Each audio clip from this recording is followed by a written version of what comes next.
même là, ils doivent négocier pour que ça soit gratuit dans le cadre de l'échange. Mais ils sont prêts à. Dans le cadre de l'échange. Oui, ça devrait. Non. Normalement, oui. C'est appris que non. Non, Alors, sur de l'échange. à Je ne l'université. pourrais pas vous dire Avec sur. les universités, pas pour les projets. Des échanges, c'est sur papier. Mais normalement, on devrait être sur des échanges gratuits. Mais il n'y a pas de. Oui, on est d'accord. Dans la pratique, pour pas bien sûr,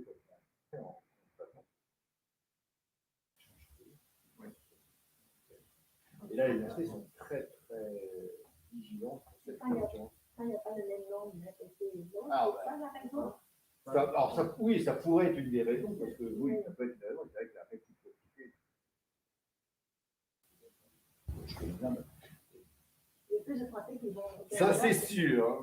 Et si on pouvait même monter ne serait-ce qu'un. Ça, j'étais tellement contraire. C'était les Canadiens qui l'ont. Non, mais on serait ravis. Pendant des années, jusqu'à 80, c'était très Canadien. Et nous, on serait ravis. Oui, on serait ravis, nous, on a toujours dit, mais pas aussi les autres. Parce que c'est vrai que la manière de lever cette question financière, c'est évidemment d'avoir de la réciprocité, que ce soit une blanche, en fait, qu'on s'échange l'étudiant et que quelque part, on ne va pas refacturer l'un, puisque nous, on va le côté. Donc, voilà, c'est ça la vraie. Mais nous, on est ravis d'accueillir des étudiants. Je ne suis pas bien dans la vie. Moi, j'ai une direction. Des bourses pour les étudiants canadiens. Ouais, mais c'est particulier, c'est à cause de la Ah, bah, il y a Paris qui s'appuie ça. À l'étranger. Et donc, il existe pour c'est et les anneaux de collège et national. C'est ici pour les collèges. Donc, normalement, vous devriez avoir droit pour la bonne mobilité pour faire la commence il faut voilà.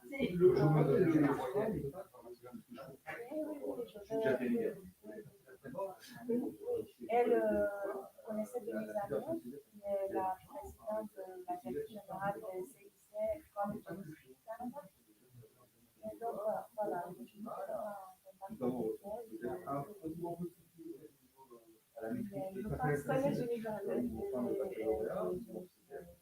pense que les universités d'accord quand même. Peut-être que symboliquement, leur donner une bourse, C'est des côtés.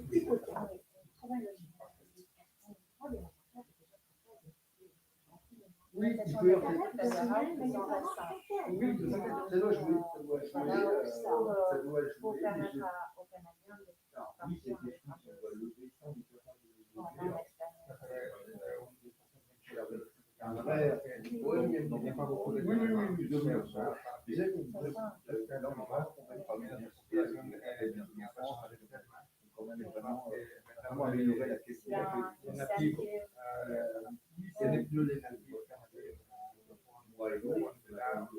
il y a beaucoup d'internationaux qui sont plus habitués à je vais vous appeler. Oui.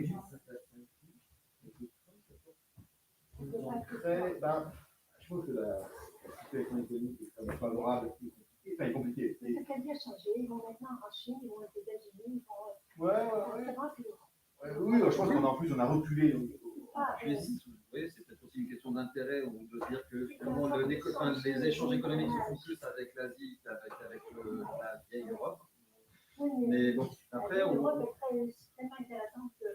Ouais, puis, et puis même, ils se disent, mais moi je vais l'embaucher en 200, 3 000 euros, je ne sais pas. Moi, j'étais plus jeune, on rend compte, on leur présente.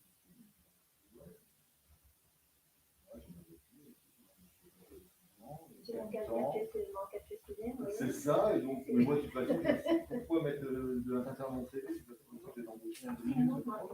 C'est ça, il faut chercher la petite chance de voix. Oui, donc ça a dû changer. C'est magique, ça n'a de rien. Oui, je pense que c'est après à aussi. Oui, donc, on prend l'autre.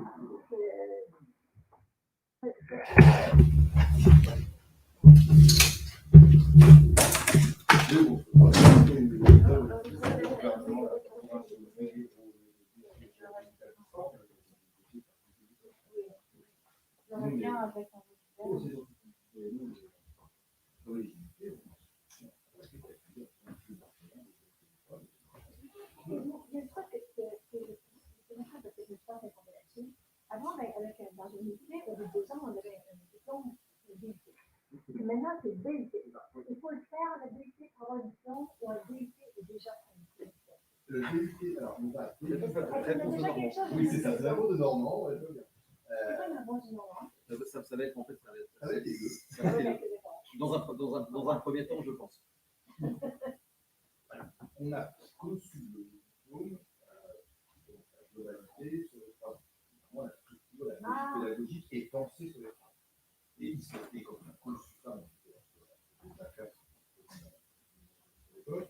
on n'avait même pas eu la chimie pour éviter de quelque chose en parlant, même si on dire par un diplôme cohérent, construit, global. Un mot du ministère, partenaire du il y a encore un des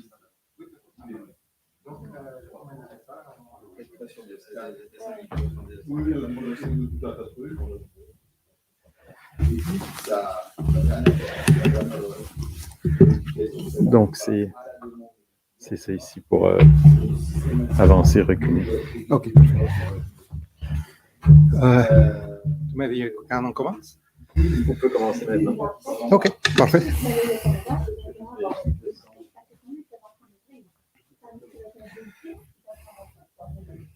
C'est moi. C'est vrai, il y a un peu de silence.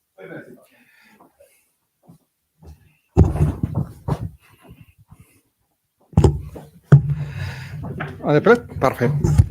Bon, bonjour à tous. Merci beaucoup pour être avec nous. Merci à tous ceux qui sont maintenant en ligne. Je vais apprécier beaucoup votre participation. Et aujourd'hui, on va parler d'une très nouvelle, je pense que c'est une très nouvelle destination pour les Français. C'est une province, lorsqu'on parle de la France et le Canada, possiblement la première chose qui vient sur la tête, c'est le Québec. Mais il y a des autres provinces qui sont très intéressantes pour les gens de la France. Et c'est aujourd'hui que je vais parler de ça. Et, je me présente premièrement, mon nom c'est Rodolfo Ortega, mon nom évidemment n'est pas très francophone, et je suis d'origine mexicaine, mais j'habite au Canada depuis 20 ans et je parle 4 langues. Donc c'est pour ça que le collège me demande de travailler au niveau international au pays portugais, qui parle portugais, l'espagnol, le français, évidemment l'anglais aussi. J'ai 17 ans d'expérience au niveau international. En fait, en ce moment, je travaille pour 5 entreprises canadiennes dans plusieurs domaines complètement différents à l'éducation, à la néonatologie, imaginez-vous, à la vétérinaire. Donc, c'est complètement des choses différentes. Mais je travaille au collège grâce aux connaissances de la langue française. C'est qu'aujourd'hui, je travaille depuis 2014 ou depuis 2014, je travaille au niveau international. Je pense que nous avons un problème ici. OK. Donc, je vais vous parler aujourd'hui de deux choses importantes. Premièrement, de notre institution. Et après, je vais parler un peu de notre province pour que vous la connaissiez encore mieux. Nous sommes une institution canadienne qui s'appelle Collège de Lille. Collège de Lille, c'est une institution qu'on connaît au Canada comme un collège communautaire, ça veut dire un collège de fonds publics. Et nous avons été créés en 1992. Nous avons maintenant deux campus. Le plus important se trouve à la ville de Charlottetown, qui est la capitale de la province. Et le deuxième, qui était le premier, qui est beaucoup plus petit, se trouve à la ville de Wellington, une ville qui est possiblement à 90 minutes en voiture de la capitale de Charlottetown. Nous sommes un collège très petit. Nous avons une population qui va de 50 à 70 étudiants. C'était comme ça que notre collège a été conçu. C'était l'idée de faire un collège très petit, mais qui va aider beaucoup les étudiants à trouver, à vraiment obtenir leur objectif professionnel. Donc, de la même façon comme nous avons une population très petite, de la même façon, nous avons aussi une liste très petite de programmes qu'on va voir dans quelques instants, aussi avec une très haute demande d'emploi au Canada. Ça, c'était l'objectif depuis que nous avons créé le collège. Et c'était une formule extraordinaire parce que jusqu'à maintenant, depuis 1993, nous avons un record de 100% d'emploi pour tous nos étudiants. Donc, tous nos étudiants, lorsqu'ils obtiennent un diplôme, ils ont déjà un emploi, une offre d'emploi. Ça, c'est un taux de succès très élevé. Et comme possiblement vous le savez, au Canada, les collèges sont, les institutions d'éducation en général, sont dirigées par le gouvernement de chaque province, mais évidemment, on est reconnu aussi par le gouvernement fédéral canadien, mais on suit toutes les directrices du ministère de l'Éducation de l'île du Prince-Édouard. Et une chose qui est très intéressante, et maintenant je vais clarifier pourquoi ça dit Holland College. Holland College n'est pas qu'on est au pays bas, c'est un collège qui s'appelle comme ça. Et on a fait une alliance avec Holland College. Holland College, c'est une institution anglophone qui se trouve à Charlottetown, à Canada, dans l'île du Prince-Édouard. Et notre campus à Charlottetown se trouve à l'intérieur de ce campus. Donc, ça, c'est excellent pour les étudiants qui cherchent à aller au Canada parce que, comme vous pouvez voir, c'est un campus très, très joli. Donc, tous les étudiants qui vont à Collège de Lille, ils vont avoir accès à toutes les installations de Holland College. Mais ce n'est pas seulement le seul avantage qu'on offre. Le deuxième avantage, c'est que cette installation que vous voyez ici, ce campus de Holland College, se trouve seulement à 7 minutes à pied de centre-ville, de Charlottetown. Donc, l'étudiant va avoir pas seulement un excellent campus, il va avoir aussi une excellente place pour trouver tout ce qui est nécessaire pour faire la vie chaque jour. Donc, nous avons plusieurs programmes. Donc, par exemple, dans le secteur de la santé, nous offrons deux programmes très importants. Et premièrement, infirmière auxiliaire ou infirmière pratique, comme vous voulez l'appeler, qui est un programme de 12 ans. Nous avons le programme de préposé aux soins aussi, qui est un programme qui a une haute demande maintenant au Canada. Au niveau des services à la collectivité, nous avons deux programmes qui s'appellent Travailleurs Jeunesse, pour aider tous les gens qui se trouvent dans un problème, soit de réadaptation sociale, problème familial, etc. Et nous avons aussi service à la personne. Donc, service à la personne, c'est pour aider quelques étudiants qui ont des capacités différentes et on veut les aider à avoir une meilleure qualité lors de leur étude. Au niveau de l'éducation, nous offrons aussi éducation de la petite enfance, qui particulièrement tous les éducateurs et éducatrices de la petite enfance qui travaillent, qui sont bilingues, ont des possibilités d'emploi très, très élevées, principalement dans les provinces atlantiques. Il y a un manque assez grand de gens qui parlent les deux langues et qui sont nécessaires pour aider les petits enfants. Donc, ça, c'est une très grande opportunité pour les gens en France. Au niveau du commerce, nous avons trois programmes très intéressants. Administration d'affaires, qui est un programme de 12 ans. Nous avons auxiliaire comptable et nous avons adjoint administratif bilingue. Donc, c'est ça que nous avons. Vous entendez bien le microphone? Des fois, je pense que... Parfait, merci. Au niveau des programmes en ligne double, c'est un programme qu'on applique seulement pour les pays hispanophones. C'est une innovation. Le Collège de Lille, c'est le seul collège canadien qui a un programme comme ça, mais ça ne s'applique pas pour la France. Quelles sont les caractéristiques de notre collège? Donc, je vous explique parce que je sais que le système d'éducation en France est un peu différent au Canada. Lorsque au Canada, un étudiant termine l'école, ce que vous appelez le lycée ou le bac, ou le high school, comme on l'appelle au Canada, l'étudiant va avoir deux possibilités. Soit aller à un collège et faire des programmes de 12 ans, principalement, ou aller directement à l'université. Donc, il y a la possibilité de faire les deux. Dans notre cas, par exemple, vous pouvez faire un programme de 12 ans, si vous voulez, et après, vous pouvez faire 12 ans de plus avec une université avec qui nous avons des accords. Et donc, vous terminez tout en 4 ans. 12 ans de collège et 12 ans d'université. Donc, c'est comme ça que ça marche. Et le collège offre des avantages très, très grands parce que l'idée du collège technique, de carrière technique au Canada, c'est d'avoir des gens très bien formés, très bien préparés dans une période de temps très courte pour être prêts pour aller au marché du travail. Ça, c'est une chose qui c'est la base, qui c'est la clé du programme collégial au Canada. Comme je dis toujours, aussi, les collèges toujours offrent des frais de scolarité beaucoup plus bas que les universités.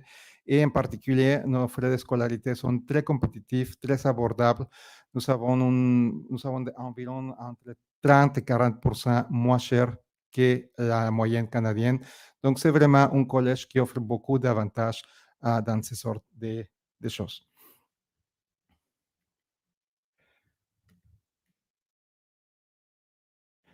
Donc, je veux clarifier que même si nous sommes une institution francophone, tout l'enseignement se fait en français, nous avons aussi quelques programmes où l'anglais est très, très important pour l'avoir. Être bilingue au Canada, c'est très important. J'aime toujours parler de mon expérience personnelle. Je dis toujours qu'avoir appris le français, pour moi, c'était la deuxième expérience, la décision plus importante au niveau professionnel. La première a été partie au Canada et la deuxième, c'était avoir appris le français. Parce que grâce à ça, maintenant, je peux travailler dans plusieurs pays, avoir plusieurs emplois. Donc, ça, c'était surtout pour le français et l'espagnol qui m'a permis d'ouvrir les portes au niveau professionnel. Mais il y a aussi un manque, comme je dis toujours, pas tout le monde qui veut travailler au niveau international. Donc, il y a beaucoup de possibilités, beaucoup d'opportunités d'emploi pour les gens qui parlent français. Et il y a beaucoup pardon, il y a un manque de gens qui parlent bien le français, qui les maîtrisent bien pour travailler, par exemple, au niveau du gouvernement. Donc, il y a toujours des places pour les gens qui travaillent dans les différents ministères, soit au niveau provincial ou au niveau fédéral. Et ça, c'est un gros avantage pour travailler et pour encourager les gens à apprendre le français. Maintenant, notre province, l'île du Prince-Édouard, essaye aussi d'agrandir la population francophone. Donc, il y a des incentives pour motiver et encourager les gens, pas uniquement à apprendre le français, mais pour rester. Lorsqu'il arrive quelqu'un qui parle français, et la province veut que cette personne reste. Et s'il parle français, ça donne beaucoup plus d'incentives. Maintenant, je vais parler un peu de l'île du Prince-Édouard pour que vous sachiez un peu plus de nous. Donc, nous sommes une très petite île qui se trouve dans l'Atlantique canadien. Et je fais beaucoup de clarifications ici. Je parlais avec Lucille il y a quelques minutes. Parce que lorsque on a commencé à promouvoir l'île du Prince-Édouard dans plusieurs pays, personne ne savait de l'existence de notre province. Donc, il y avait des gens qui me disaient si on était proche de la Greenland, Telmalois, et où ils disaient non, ça sonne comme une place très, très oubliée par le monde. Donc, je voulais vraiment montrer qui nous sommes. Nous sommes très, très proches de la frontière avec les États-Unis, 3-4 heures en voiture de la frontière la plus proche.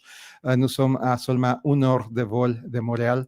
Donc, ça vous donne une idée de notre location. On est dans une très bonne location. Donc, comme vous le savez, le Canada a 10 provinces et 3 territoires. Nous sommes la plus petite. Nous avons une population de 160 000 personnes jusqu'à maintenant. Je dois actualiser cette date, mais on est 160 000 en ce moment. Et la capitale est Charlottetown, c'est avec une population d'à peu près 50 000 personnes. Donc, pour tous les gens qui habitent à Paris, ça, c'est rien. Mais pour nous, c'est la capitale. C'est une capitale extraordinaire avec tous les bénéfices d'une grosse capitale, mais dans un espace très, très petit et une population très, très petite et très sécuritaire. La deuxième ville importante s'appelle Somerset. Somerset, c'est une population de 20 000 personnes et il y a une industrie très forte au niveau de l'aéronautique, en particulier à Somerset, ce qui le fait très, très fort. Et nous avons une population francophone de 18% jusqu'à maintenant. Et c'est pour ça que aussi le gouvernement essaye d'agrandir cette population, le gouvernement provincial.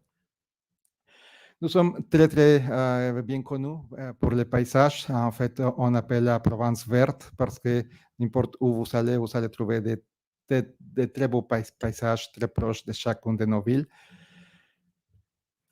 Et au niveau de l'économie, nous sommes une économie qui s'est diversifiée très, très grandement. Je peux vous dire, lorsque je suis arrivé à l'île du Prince-Édouard en 2007, parce qu'avant, j'habitais au Québec, depuis 2007, notre économie s'est diversifiée d'une façon extraordinaire. On était principalement la pêche, l'agriculture, tout ce qui est l'économie primaire.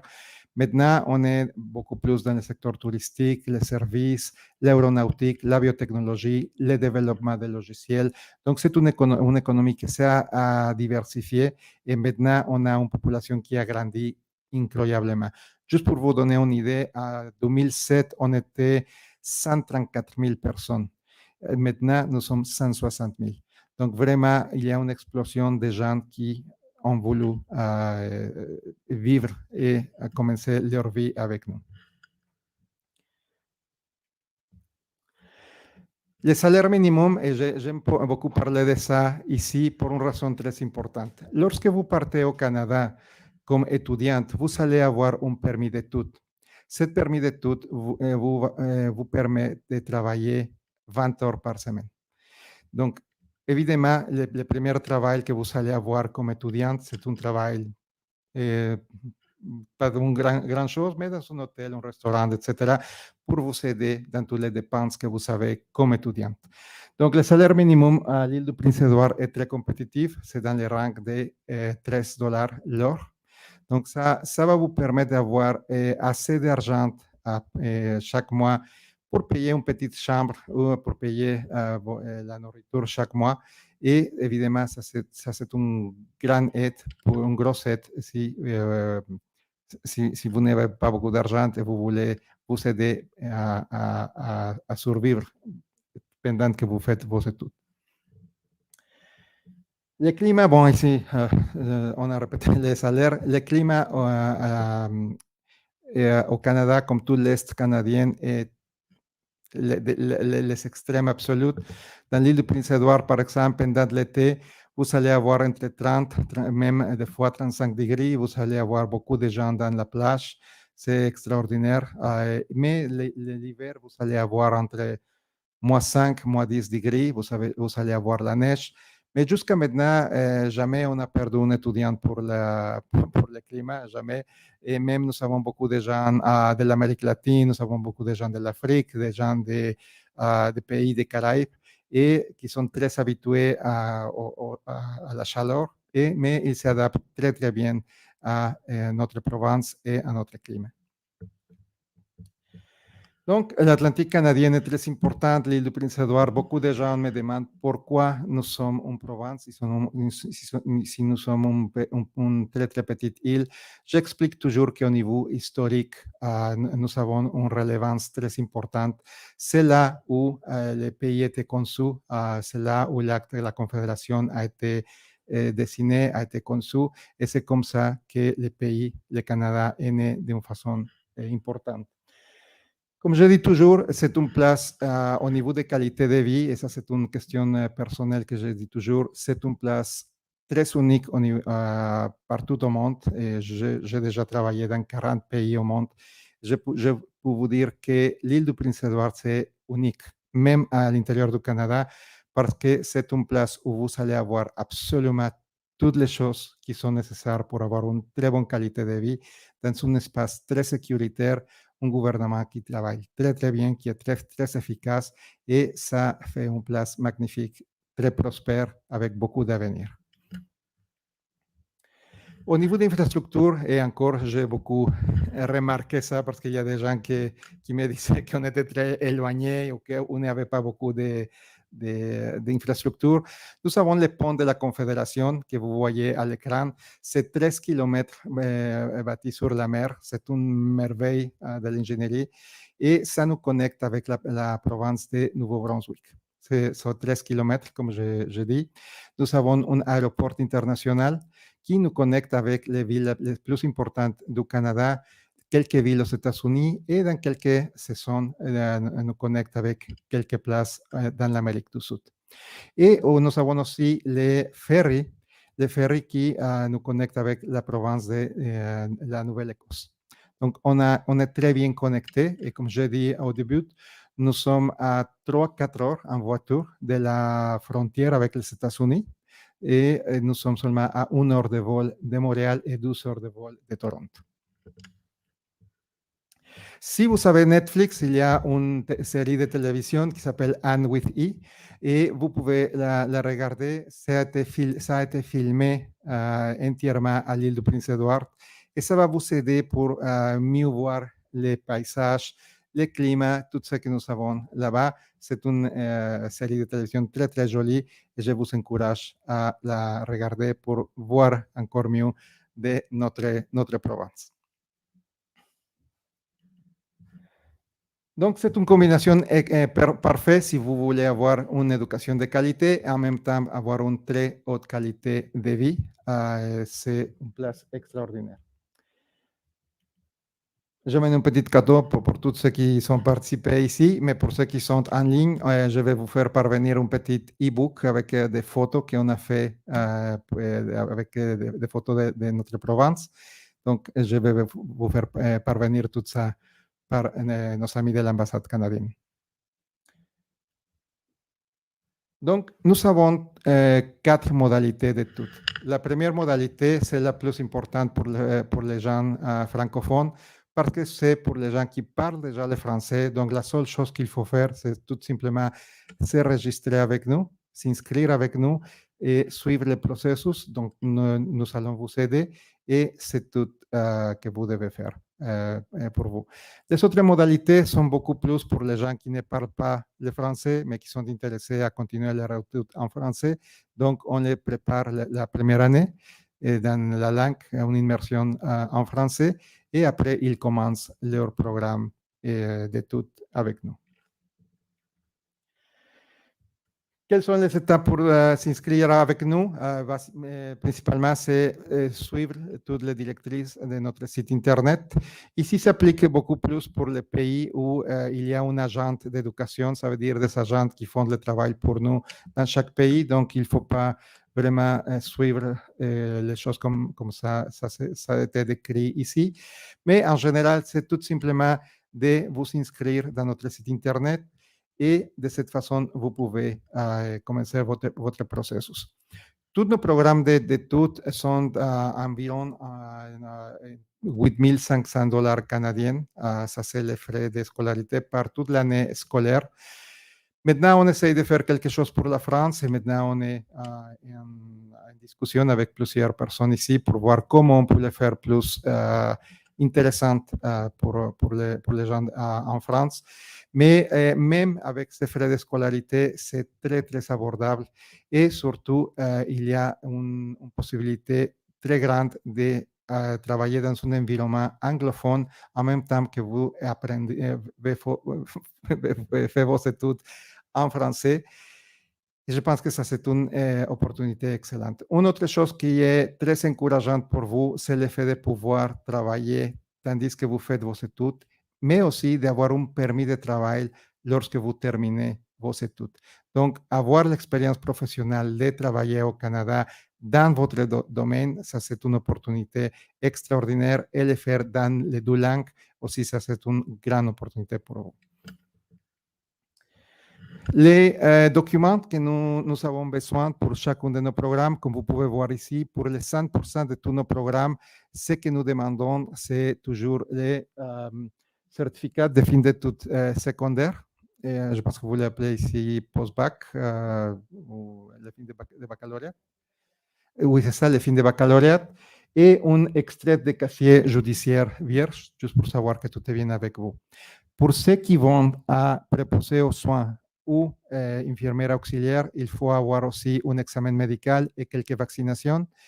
Et dans le cas d'infirmière auxiliaire, on demande aussi avoir approuvé soit la biologie, la physique ou la chimie, en plus les mathématiques. Ça, c'est seulement pour infirmières auxiliaires.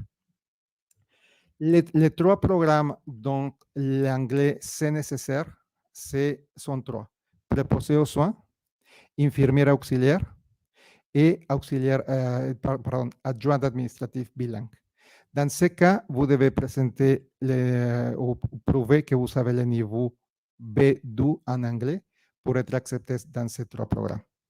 Pour le reste, il est seulement recommandé de suggérer d'avoir un niveau fonctionnel d'anglais, principalement pour pouvoir travailler tandis que vous faites vos études. J'ai fait cette petite tableau pour d'après quelques sources d'informations très respectées au Canada au niveau des possibilités d'emploi au Canada et les salaires que nous avons maintenant dans chacun de nos domaines. Donc, dans le cas des préposés aux soins, par exemple, nous sommes dans la 25e position comme l'emploi le plus demandé au Canada, avec des salaires qui va de 30 000 à 48 000 dollars par année, en dollars canadiens toujours. Dans le cas des services à la personne et travailleurs jeunesse, dans la place 18e place, avec un salaire de presque 60 000 dollars par année. Dans la 5e position, nous avons auxiliaire comptable avec des salaires qui commencent entre 30 000 jusqu'à 50 000, un peu plus de 50 000 dollars par année. Et assistant adjoint administratif bilingue se trouve dans la position numéro 1 maintenant, et avec un salaire moyen de 50 000 dollars par année. Et infirmière auxiliaire, c'est toujours comme au niveau de santé, dans une très haute demande au Canada. Le Canada, je pense que comme tout le reste du monde, a besoin d'infirmières. Donc, ça, c'est une position très, très privilégiée maintenant. Dans le cas de l'éducation de la petite enfance, nous avons, comme je dis, principalement dans les provinces maritimes, les provinces de l'Atlantique, il y a un manque incroyable de gens qui parlent les deux langues pour l'éducation de petite enfance. Donc, ça, c'est une chose très importante et si vous aimez ce genre de profession. Donc, si vous venez de la France, il n'est pas nécessaire de présenter aucun prof que vous parlez la langue. C'est tout simplement, tous les pays francophones sont déjà acceptés. Mais pour l'anglais, si est nécessaire, pour le programme que j'ai mentionné, il va être nécessaire d'avoir une évaluation. Cette évaluation, ce n'est pas nécessaire de présenter un examen comme le TOEFL ou les IELTS. Ce n'est pas comme ça.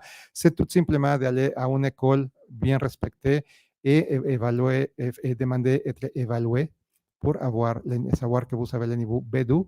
Nous avons aussi un accord avec une compagnie québécoise qui s'appelle LRDG et ils offrent aussi la possibilité de faire l'évaluation pour vous.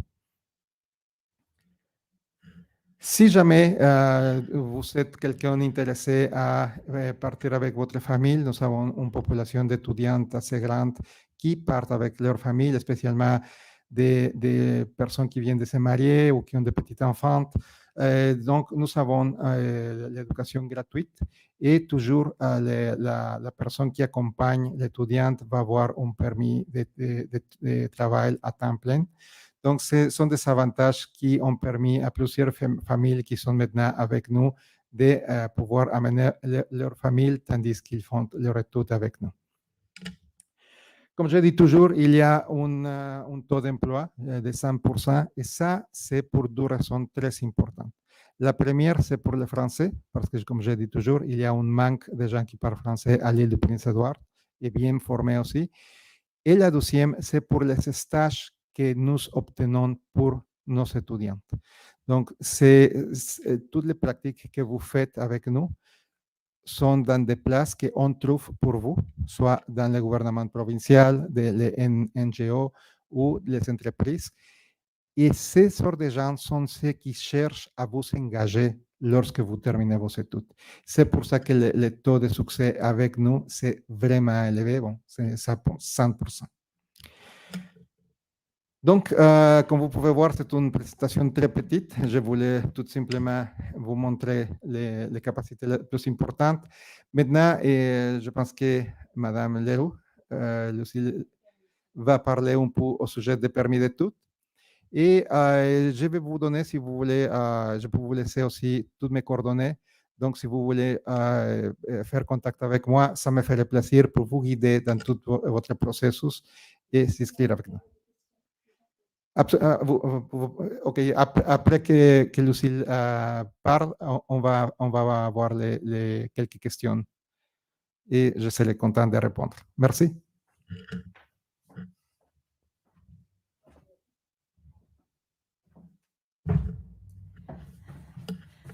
Bon, alors je vais expliquer rapidement qu'est-ce qu'on fait pour obtenir un permis d'études, parce qu'un permis d'études, c'est absolument nécessaire pour partir au Canada. Alors, d'abord, il faut respecter les dates limites de demande d'admission. Monsieur Ortega, c'est quand les dates limites de demande d'admission pour le mois de septembre? En gros, c'est jusqu'à quand les dates limites? 30 juillet, bon, c'est très inquiétant, là, parce que ça veut dire qu'ils n'auront pas le temps d'avoir un permis d'études. Il vaut mieux demander beaucoup plus tôt pour faire les demandes d'admission. Alors, pendant qu'on attend l'acceptation du collège, comme ce sera le cas de tout autre établissement d'enseignement, on prépare ce qui est nécessaire. Est-ce qu'on m'entendait bien? Est-ce qu'on m'entend bien? Bon, d'accord. Alors, il faut s'assurer d'abord qu'on a un passeport qui va être bon durant tout le programme d'études qu'on entreprend. Parce que si un jeune part avec un passeport qui sera bon qu'une année ou une année et demie pour le programme, c'est inutile de partir dans ces conditions-là parce qu'il ne pourra pas avoir un permis d'études qui va durer plus longtemps que le passeport. Il faudra tout recommencer et c'est très long, toutes ces démarches-là. Alors, il vaut mieux s'assurer quitte à demander un tout nouveau passeport. On va dans les mairies, je sais que présentement, c'est très compliqué dans les mairies parce qu'il y a beaucoup d'attentes. C'est très long présentement, mais il vaut mieux avoir un nouveau passeport qui va durer le plus longtemps possible, surtout pour ceux qui ont moins de 18 ans quand ils partent, parce que le passeport ne dure que 5 ans à ce moment-là. Mais ceux qui ont plus de 18 ans, ça va durer 10 ans, bon, c'est bon. Alors, préparer donc le permis d'études, c'est un peu long. Alors, qu'est-ce qu'il faut? Il faut, quand je dis le préparer, c'est pas l'envoyer encore parce qu'il faut attendre d'être admis par l'établissement d'enseignement. Être admis, ne serait-ce que de façon conditionnelle, mais il faut une admission. Alors, il faudra donc, avant d'envoyer le permis d'études, il faudra prouver qu'on est admis. Il faudra prouver aussi qu'on a les moyens de vivre là-bas sans travailler. Comme M. Ortega l'a dit, vous avez le droit de travailler. Mais ça, c'est après. Quand on part, on ne sait pas si vous aurez le temps de travailler ou peu importe. Il faudra donc prouver qu'on a les moyens de vivre là-bas sans travailler. Et ça, c'est combien? Il faut prouver qu'on a 1 000 $ par mois pour vivre. Moi, je dis que c'est un peu limite peut-être, 1 000 $ par mois pour vivre, même sur l'île du Prince-Édouard peut-être, plus les frais de scolarité. Mais donc, comptez un peu large, mais c'est ça qui est exigé. Donc, 1 000 $ par mois pour vivre, plus les frais de scolarité.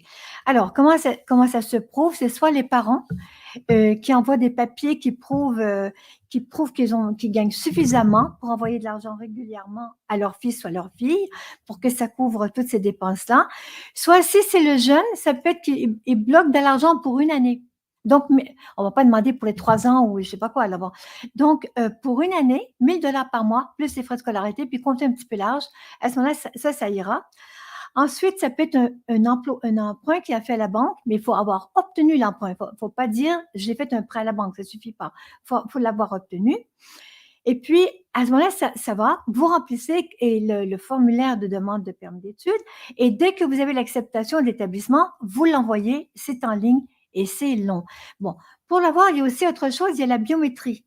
Ça se passe à Paris ou en banlieue de Paris ou à Lyon, en France en tout cas, et c'est pour avoir les empreintes digitales. C'est absolument obligatoire pour avoir le permis d'études. Le permis d'études, il coûte 155 $ canadiens. Alors, quand vous aurez fait tout ça, vous recevrez, ça peut prendre quelques semaines, ça peut prendre beaucoup de semaines, surtout depuis quelques années, depuis la COVID, c'est plus long qu'avant. Vous allez recevoir ce qu'on appelle une lettre d'introduction. Et la lettre d'introduction, elle vous dit que bravo, Vous aurez le permis d'études, vous aurez le permis d'études quand vous arriverez au Canada.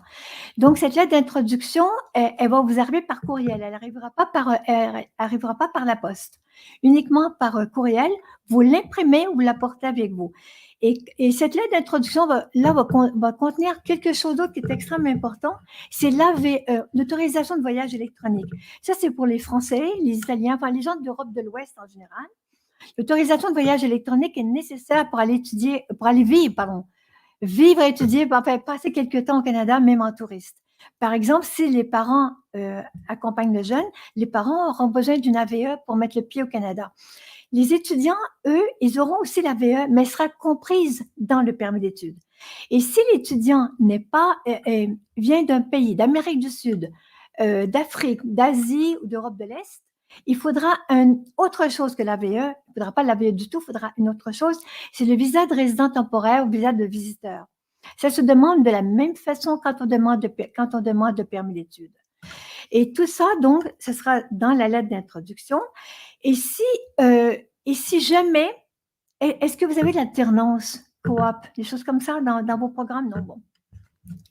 Alors, bon, on n'en parlera pas. Alors, quand vous partez, il faudra avoir tout avec vous, le passeport, le billet d'avion, évidemment, l'acceptation de l'école et du collège, plus tous les papiers, même la preuve que vous avez les moyens de vivre là-bas sans travailler, plus la lettre d'introduction que vous aurez reçue par courriel.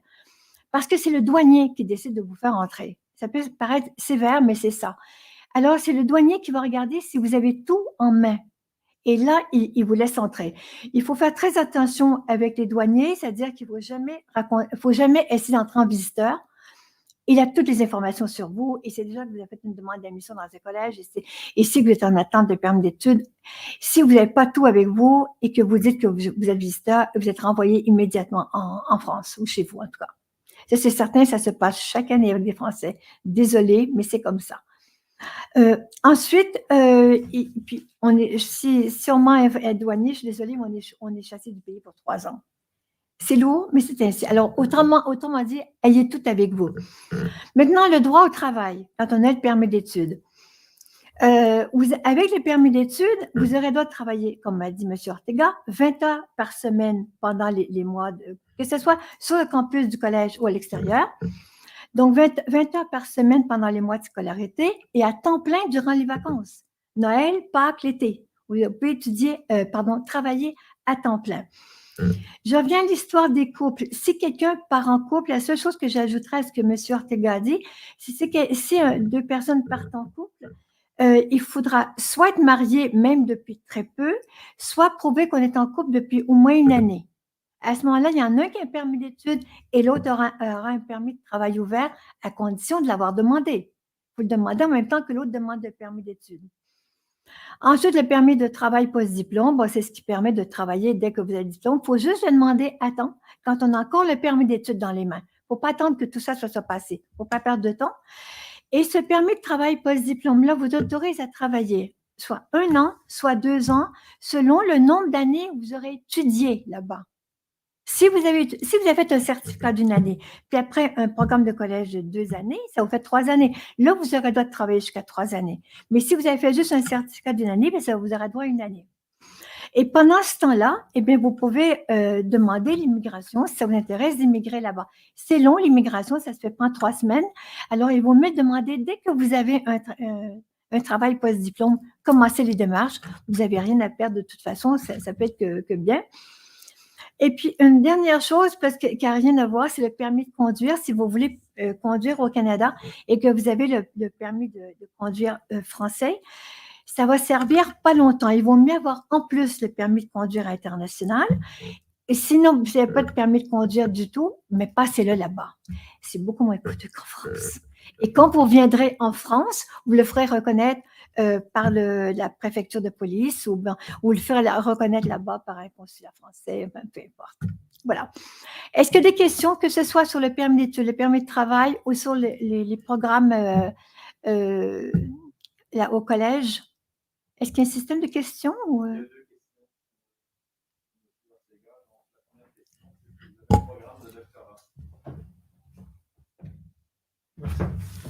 Le programme de quoi? Non, nous n'avons pas de programme de doctorat, c'est seulement un programme collégial. Donc, ça veut dire nous n'offrons pas ni de doctorat, ni maîtrise, ni choses comme ça. Nous pouvons offrir des bourses, spécialement pour le marché de la France. Donc, gardez contact avec moi parce que ça, c'est une chose que maintenant je travaille avec les collèges et les collèges sont très ouverts pour ça. Donc, si vous voulez prendre mes coordonnées et garder contact avec moi, et on peut les voir. Non, mais en fait, on actualise maintenant le site internet, mais je peux vous laisser mes coordonnées avec vous et les passer aux participants.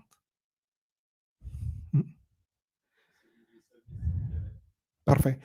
Bon, merci beaucoup à tous et je suis ici pour vous aider dans ce projet pour aller à l'île du Prince-Édouard au Collège de Lille. Merci beaucoup.